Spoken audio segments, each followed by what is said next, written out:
Speak English. The words sliced through the chandelier-lit ballroom like a blade wrapped in silk. Conversations hushed. Crystal glasses paused mid-air. 100 well-dressed guests turned toward the man in the simple gray polo shirt standing beside a polished marble pillar, his posture straight but his eyes heavy with something far deeper than embarrassment.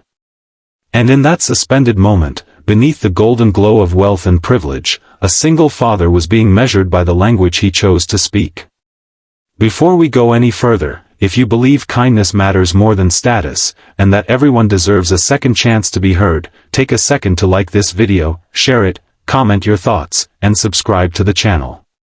Stories like this remind us who we truly are. Arjun Mehra had never belonged in rooms like this. The invitation in his hand had felt heavier than it should have when he first received it, embossed in gold, carrying the crest of the Rao Foundation. His daughter, 6-year-old Dia, had won a national art scholarship sponsored by the foundation. Her painting of rough, working hands lifting a child toward a blue and pink sky had stunned judges across the country. Those hands had been his. He had spent the afternoon ironing his only formal shirt before deciding against it. It felt dishonest to pretend. So he arrived in the clean gray polo he wore to his teaching job, his shoes polished, his hair neatly combed, his heart pounding not for himself but for Dia, who waited backstage clutching her certificate. Across the ballroom stood Sophia Rao, the billionaire heiress and face of the foundation. She was elegance carved into motion, wrapped in a shimmering teal gown that caught the light like the ocean under stars. Cameras adored her. Headlines worshipped her. She had inherited not only wealth but the confidence of someone who had never been told she didn't belong. When Arjun stepped forward during the informal introductions, he spoke softly in Hindi to an elderly board member who had greeted him warmly.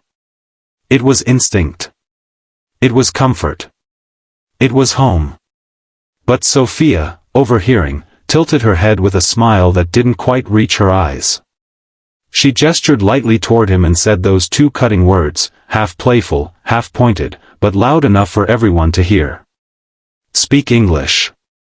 The crowd chuckled politely. Someone whispered something about global standards. Another muttered about professionalism. The room closed in around him like invisible walls. Arjun felt heat rise to his face, but not from shame. From memory.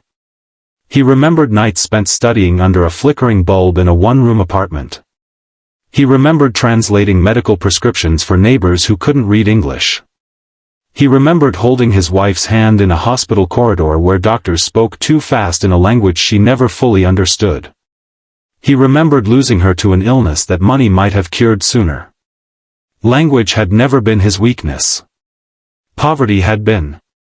He straightened slowly, his gaze steady now, and when he spoke again, his voice carried not volume but clarity. The English that flowed from him was precise, fluid, almost lyrical. It wasn't rehearsed, it was earned.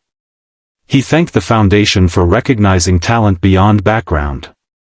He spoke of how art had become therapy for his daughter after losing her mother. He described how language is not a measure of intelligence, but merely a bridge, and some of the strongest bridges are built quietly. The room fell silent again, but this time not from amusement. From reckoning. Sophia's expression shifted, subtle at first. The playful smirk softened into something uncertain. She had expected awkwardness, perhaps broken phrases. Instead, she was listening to a man who articulated grief, resilience, and dignity with the kind of depth that couldn't be bought. He didn't look at her as he finished. He looked toward the stage where Dia stood nervously peeking from behind the curtain. He spoke about her painting, the working hands lifting a child toward hope. He said those hands represented every parent who carries their children higher than they were ever lifted. He said language did not define love. Sacrifice did. Applause began hesitantly, then swelled into something real. Sophia felt the weight of her own words echo back at her. For years, she had been celebrated for philanthropy, but in that moment she understood the difference between giving money and giving respect. She had grown up surrounded by tutors, private schools, international travel. English had been her first lullaby. She had never questioned the privilege of fluency. After the ceremony, as guests filtered toward champagne and cameras, Sophia did something unexpected. She walked toward Arjun without an entourage, without photographers. The chandelier light seemed less blinding now, more human. She apologized quietly, not with corporate polish but with visible sincerity. She admitted she had spoken carelessly. She confessed that she had spent her life assuming fluency meant refinement. Arjun listened without interruption. There was no triumph in his eyes, only calm.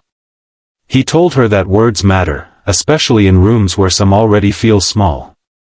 He said children watch everything adults do. Tonight, his daughter had watched. Those words struck deeper than any public embarrassment. Later that evening, Sophia found herself standing before Dia's painting alone. The rough hands in the artwork were detailed with tiny cracks and lines, each stroke deliberate. The sky above them was vast, forgiving. For the first time, Sophia saw not charity in the painting, but partnership. Not donors and recipients, but equals lifting each other. In the weeks that followed, something shifted. Sophia initiated language inclusion programs within the foundation, ensuring events honored multiple languages. Scholarships expanded beyond urban schools to rural communities. Arjun was invited not as a beneficiary, but as an advisor. He hesitated at first, wary of token gestures. But change, when sincere, deserves courage. Dia's art flourished. She began painting classrooms filled with children speaking different languages under the same roof. Arjun continued teaching, but now he stood taller, not because he had proven his English, but because he had proven his worth to himself. And Sophia? She began listening more than speaking. She started attending small community meetings without press releases. She asked questions instead of assuming answers. Wealth had given her power, but humility gave her growth. Months later, at another foundation event, Sophia opened the evening differently. She greeted the audience in 3 languages before switching seamlessly into English. She spoke about dignity. She spoke about bridges. And without naming him, she thanked a single father who reminded her that fluency is not about accent, but about empathy. If this story has touched your heart so far, pause for a moment. Comment the word respect below if you believe dignity should never depend on language. As the applause filled the hall once more, Arjun stood in the crowd with Dia's small hand wrapped around his. There were no chandeliers that night, no mocking whispers. Only quiet acknowledgement that sometimes the most powerful reply isn't loud, it's fluent in grace. Before this story ends, I have a small request. If it moved you even a little, if it reminded you of someone who deserves to be seen beyond labels, please comment and share your thoughts. Because in a world quick to judge by accent, clothing, or status, it takes courage to answer with kindness. And sometimes, the strongest voice in the room is the one that never needed to raise itself at all.